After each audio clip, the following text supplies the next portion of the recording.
Will aerial spray drones ever replace ground rigs? Farmer Ired. Drone advocates agree they will be competitive, with a few caveats. From the air, spray drones have quickly become popular on U.S. farms over the last decade.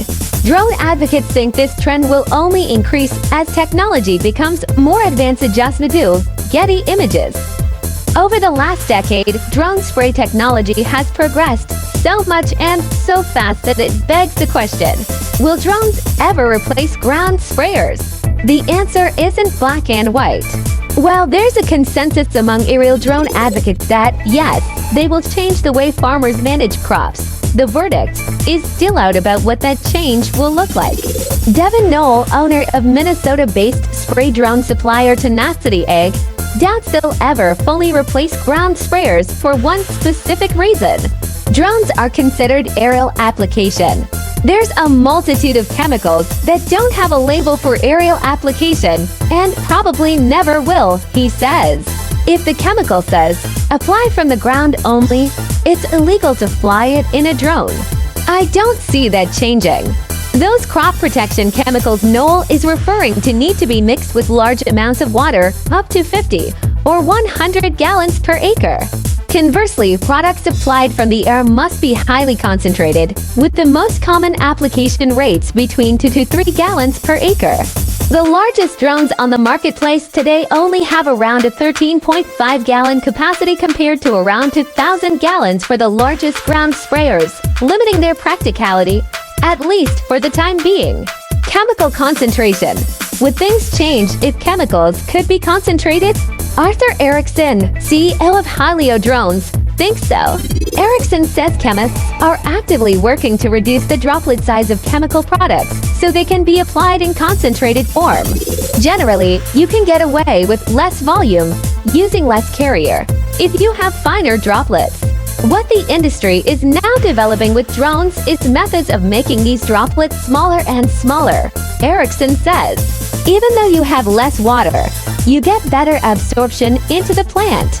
Because it's so fine, however, wind can blow the concentrated spray off target. Drones inherently solve this problem. According to Erickson, the rotor's downwash mitigates drift by pushing the light and chemicals down into the crop.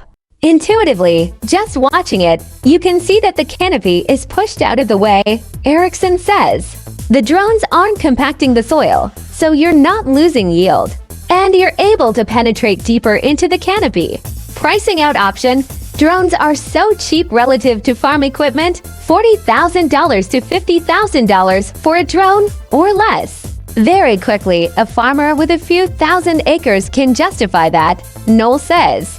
Depending on different factors, he estimates it would take a farmer between 1 and 3 years to break even on cost. Practically, drone speed and efficiency for some chemical applications are already comparable to ground sprayers.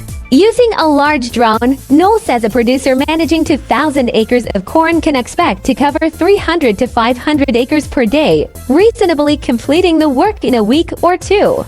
Citing a comparative study from Beck's using Hylio drones, Erickson says researchers found that, when they did yield calculations at the end of the season, in almost every case the drone outperformed ground operations in terms of ROI. Compelling future for drone tech, drone speed and efficiency are only expected to increase as technology advances, according to Andy Kreikmeyer of Nebraska-based drone dealer Infinity Precision Ag. The better the batteries become, the better the technology becomes. The better the software and AI that you can get on the drone, the more power we can get. The longer they'll last, the better they'll become, Kreikmeyer says. We're really talking about a significant increase in coverage that is going to compete with ground application.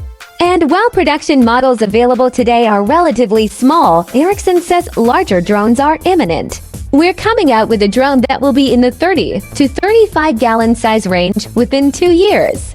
I know we'll have one, and I can only assume that we won't be alone, he says, calling the 30 to 50 gallon size range a sweet spot for both cost and productivity. Once they reach that sweet spot, it'll become a mass market adoption. Ground rigs have a place. Steve Lee, an associate professor and extension weed science specialist at Auburn University, agrees with Knowles' assessment. Will drones ever replace ground rigs? Probably not, he says. Not every field is suitable for flying. Not every field is suitable for ground spraying either. It goes the other way, too. Given their massive tank capacity and ability to work beneath obstructions, Lee says he believes ground rigs will always have a place on farms. The real question people should be asking, Lee says, is can modern farmers use automation and algorithms to replace people?